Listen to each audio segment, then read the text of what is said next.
The Raven by Edgar Allan Poe.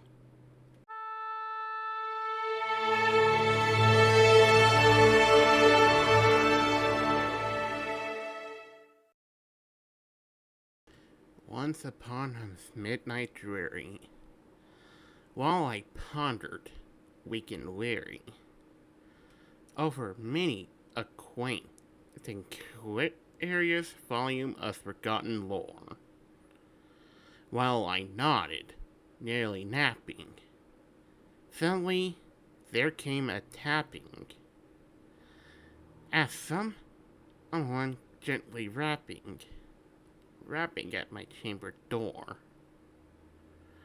"'Tis some visitor," I muttered, tapping at my chamber door. Only this, and nothing more. Ah, distinctly, I remember it was in the bleak December, and each separate dying ember wrought its ghost upon the floor. Eagerly, I wished the morrow.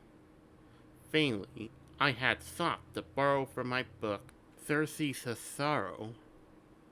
Sorrow for the lost Lenore. For the rare and radiant maiden whom the angels name Lenore, nameless here forevermore. And the silken, sad, uncertain rustling of each purple curtain thrilled me, filled me with fantastic terrors never felt before. So that now, to stand the beat of my heart, I stood repeating, "'Tis some visitor entreating entrance at my chamber door. Some late visitor entreating entrance at my chamber door. This it is, and nothing more." Presently, my soul grew stronger, hesitating then no longer. "Sir," said I, "or madam, truly your forgiveness I implore. And so faintly you came tapping at my chamber door, that I scarce was sure I heard you. Here I open wide the door. Darkness there, and nothing more.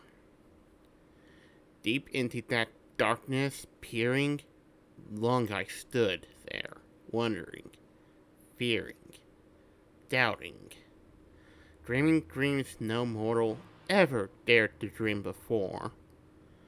But the silence was unbroken, and the stillness gave no token, and the only word spoken was the whispered word, "Lenore?"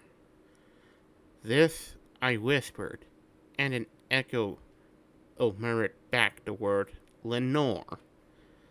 Merely this, and nothing more. Back into the chamber turning, all my soul within me burning. Soon again I heard a tapping somewhat louder than before. "Surely," said I, "surely that is something at my window lattice. Let me see then what there it is, and this mystery explore.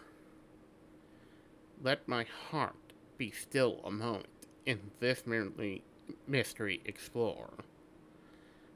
'Tis the wind and nothing more." Open here I flung the shutter, when, with many a flirt and flutter, in there stepped the stately raven of the saintly days of yore.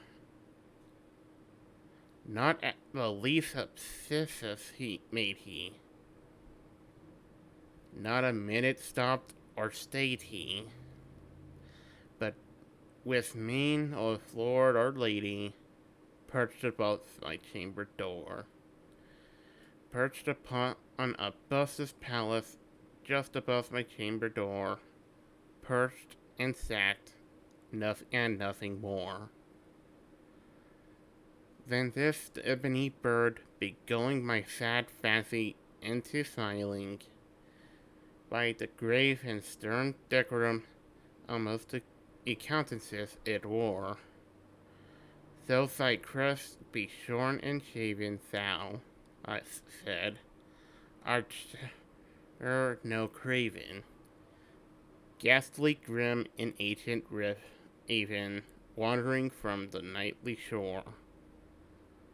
Tell me if thy lordly name is on the night's Batonian and shore. Quoth the raven, nevermore. Much I marvel this is ungainly foul to hear discourse so plainfully, though its answer little meaning, little relevancy before, for we cannot help agreeing that no living human being ever yet was blessed with a seeing bird above his chamber door, bird or beast upon the sculptured bust above his chamber door, with such name as Nevermore. But the raven, sitting glumly on the placid bust, spoke only that one word, as if his soul in that one word did he outpour.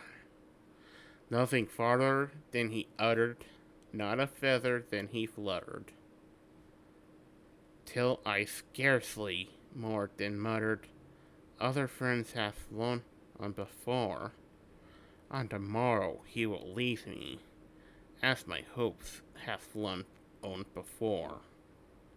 Then the bird said, nevermore.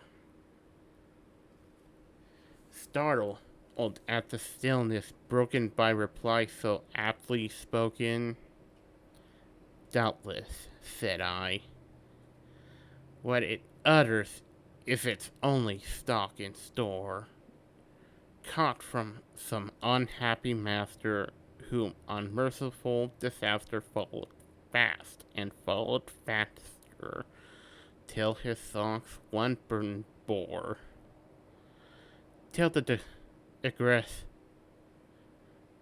as of his hope that melancholy burden bore us nevermore. But the raven still beguiling my sad fancy into smiling, straight I wheeled a cushioned seat in front of the bird, and bust and door.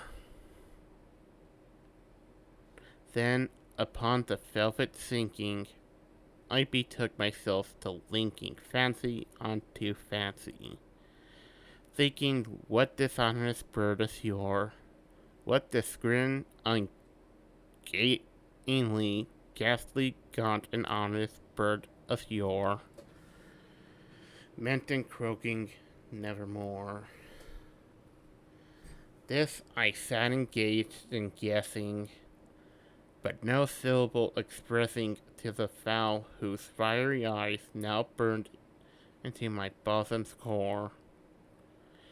This and more I sat defining, with my head at ease, reclining on the cushion's velvet lining, and the lamplight gloated o'er. But whose velvet and violet lining with the lamplight glowing o'er? She shall press, nevermore. Then, methought the air grew denser, perfumed from an unseen incenser, flung by a seraphim whose footfalls tinkled on the tufted floor. Wretch, I cried, thy God hath lent thee by these sick angels he hath sent thee respite, and nepenthe from thy memories of Lenore. Quaff, oh quaff this kind nepenthe, and forget this lost Lenore. Quoth the raven, nevermore. Prophet, said I, think of evil. Prophet still, if bird or devil. Whether temper sent, or whether tempest tossed thee here ashore.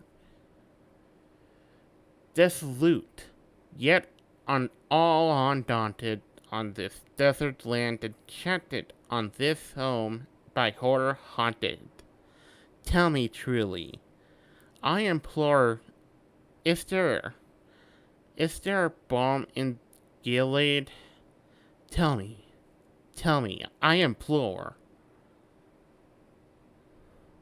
Quoth the raven, nevermore.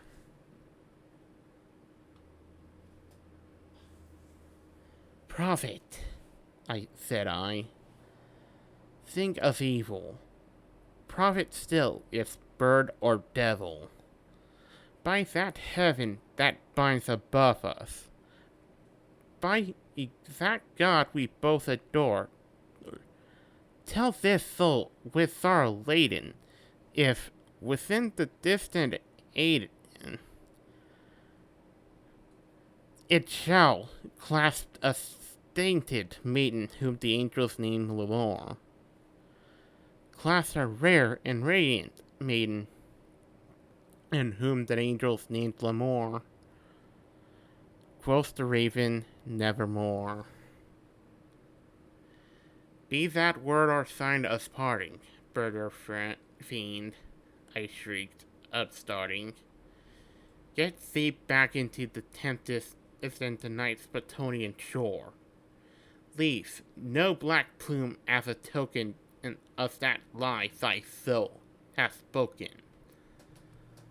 Leave my loneliness unbroken. Quit the bus above my door. Take thy beak from out my heart, and take thy form from off my door. Quoth the raven, nevermore. And the raven, never flitting, still is sitting, on the pallid bust of Pallas, just above my chamber door. And his eyes have all the seeming of a demon's that is dreaming, and the lamplight o'er him streaming throws his shadow on the floor. In my soul, from out that shadow that lies flowing on the floor, shall be lifted nevermore.